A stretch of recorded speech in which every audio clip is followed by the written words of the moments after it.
Selamat datang kembali di channel Anime Zone. Dalam alur cerita Wano, kami merasa masih banyak misteri yang masih belum terungkap.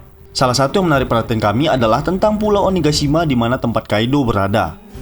Belum banyak informasi yang bisa didapatkan dari salah satu wilayah Wano tersebut, selain tengkorak yang dikatakan sebesar gunung dan iklim yang ekstrim. Maka dari itu, kami mencoba untuk mengulik asal-usul serta misteri dari Pulau Onigashima ini.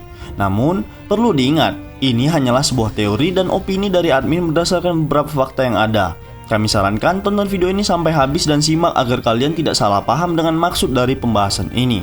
Baiklah, langsung saja kita mulai. Namun sebelum itu, silahkan klik tombol subscribe dan aktifkan notifikasinya agar kalian tidak ketinggalan informasi dan teori menarik seputar dunia One Piece dari channel Anime Zone. Kalau sudah, terima kasih.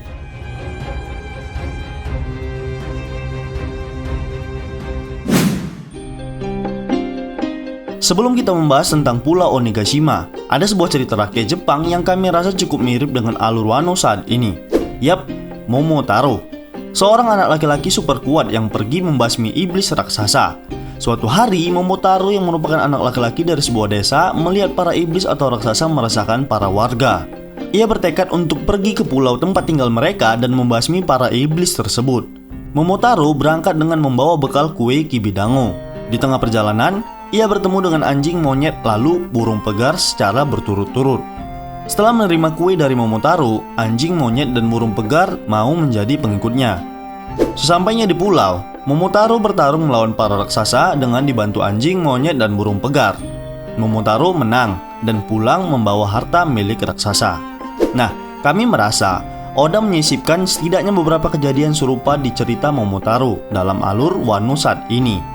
Seperti nama Momotaro yang merujuk kepada Momonosuke, hanya saja perbedaan sifat dan kekuatan mereka jauh berbeda.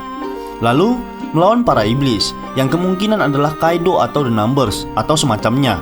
Selanjutnya, Kibidango, yang juga sudah diketahui di awal cerita ketika Otama seorang gadis kecil memberikan Kibidango kepada anjing dan monyet. Namun kami rasa, yang paling menyerupai adalah Pulau para iblis dalam Momotaro, adalah Pulau Megijima atau biasa disebut Onigashima. Mirip seperti nama pulau yang diberikan oleh Oda untuk tempat tinggal Kaido. Jika kita telusuri, Onigashima sendiri terdiri dari 3 suku kata, yaitu Oni, Ga, dan Shima. Oni sendiri berarti iblis, setan atau makhluk mitologi Jepang bernama Oni. Ga sendiri jika diartikan adalah tapi, namun bisa merujuk kepada kata bantu, dan Shima berarti pulau. Jika kita satukan, dalam bahasa Indonesia berarti pulau tapi Oni atau iblis. Nah, sampai di sini sebenarnya kami memiliki pemikiran lain tentang Pulau Onigashima ini. Namun kita akan bahas di akhir video nanti. Menurut kami akan lebih masuk akal jika kita artikan pulau ini adalah pulau para iblis. Sekarang kita anggap saja begitu. Nah, lalu apa saja kecocokan dari Pulau Onigashima yang ada di Momotaro dengan Pulau Onigashima yang ada di Wano? Untuk yang satu ini, sebenarnya kami tidak cukup yakin, sebab beberapa faktor yang mungkin tidak mirip bakal terkesan memaksa. Namun, kami tetap akan mencoba menjabarkannya. Pulau Onigashima di cerita Momotaro sendiri terdapat di kota Takamatsu di Jepang.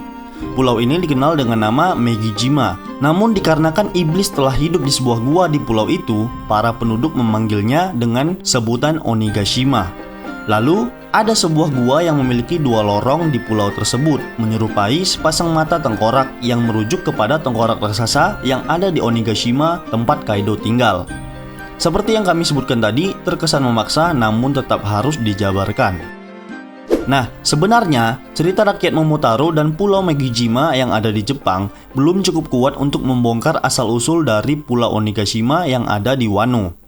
Masih ada satu hal lagi di Onigashima yang membuat kami berpikir cukup keras, yaitu konsep dari pulau itu sendiri. Meskipun dari luar tampilannya sangat menyeramkan, namun ketika sudah sampai di pelabuhan, kita disuguhkan pemandangan khas Jepang yang sangat kental. Melihat hal tersebut, kami jadi terfikirkan bahwa ada sebuah tempat di Jepang yang kami rasa sangat mirip dengan beberapa desain di Onigashima, yaitu sebuah pulau bernama Miyajima, yang di dalamnya terdapat kuil yang sangat terkenal bernama Itsukushima Shrine dan Gerbang Apung Tori.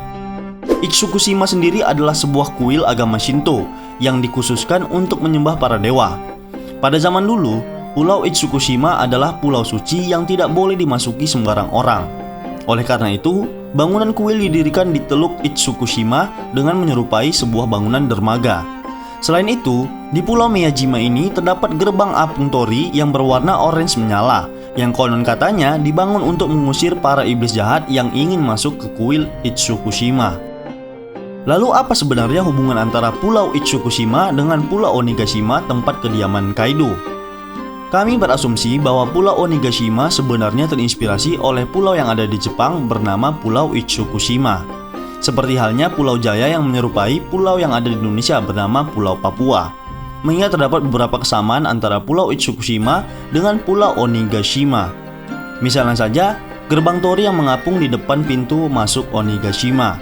Selain itu, tampaknya Oda telah merancang kesamaan yang terjadi ketika kita melihat gunung tengkorak di Onigashima dari satu sudut pandang gerbang tori ini. Mirip seperti penampakan yang terjadi di gerbang tori pada Pulau Itsukushima.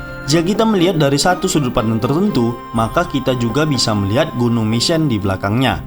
Apakah ini suatu kebetulan? Nah, dari semua yang sudah kami jabarkan tadi, kita bisa menarik benang merah bahwa sebenarnya Pulau Onigashima adalah pulau yang pada masa lalu dihuni oleh para dewa. Sesuai dengan sejarah Pulau Itsukushima sendiri yang merupakan tempat suci untuk menyembah para dewa sebelum bangsa iblis menginvasi dan menyerang pulau tersebut. Lebih tepatnya, bangsa iblis di sini adalah Owars Purba yang disebut sebagai penarik benua. Lalu, timbul pertanyaan, bagaimana sebenarnya bentuk Owars yang dimaksud sehingga dikatakan sebagai penarik benua?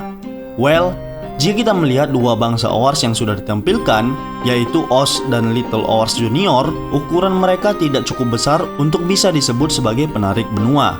Mengapa demikian?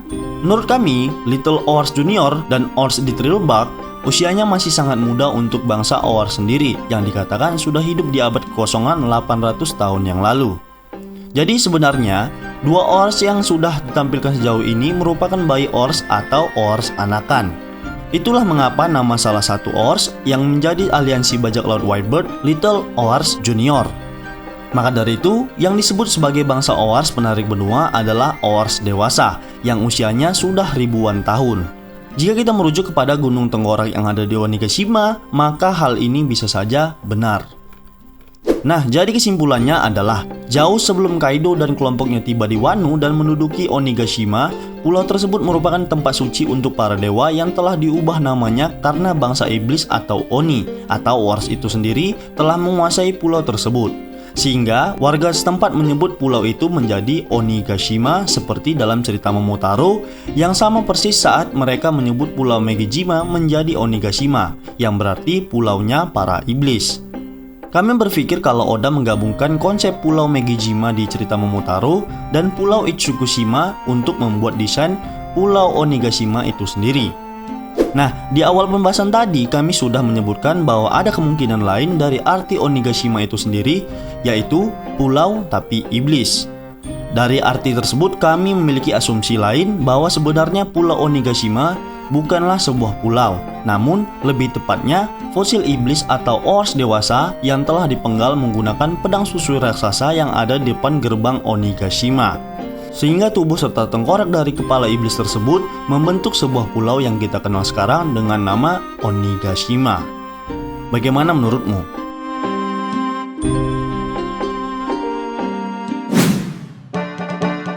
Yosh, saatnya menjawab pertanyaan nakama.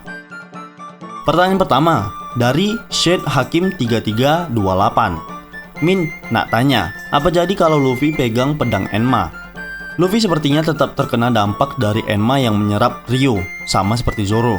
Namun kami yakin kalau Luffy juga bisa mengendalikan Enma, karena menurut kami, Luffy memiliki karisma tersendiri dan merupakan seorang pengguna Housoku Haki. Hanya saja, Luffy tidak bisa menggunakan pedang tersebut. Pertanyaan kedua, dari Ricky Hakim. Min, apakah air tawar bisa juga melemahkan pengguna buah iblis? Kenapa di pemandian air panas atau di kolam air biasa Luffy melemah? Air tawar juga mampu melemahkan pengguna buah iblis sama seperti air laut. Luffy bisa melemah di pemandian air panas atau di kolam dikarenakan ia memasuki air tersebut hingga separuh tubuhnya atau batas pinggang. Jika hanya di betis saja, tidak akan berpengaruh kepada penggunanya.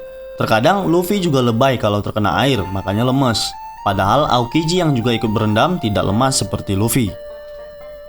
Baiklah, itulah tadi jawaban dari admin untuk beberapa pertanyaan nakama di video sebelumnya. Terima kasih untuk antusias nakama sekalian dan semoga jawaban dari kami mampu memuaskan kalian lahir dan batin.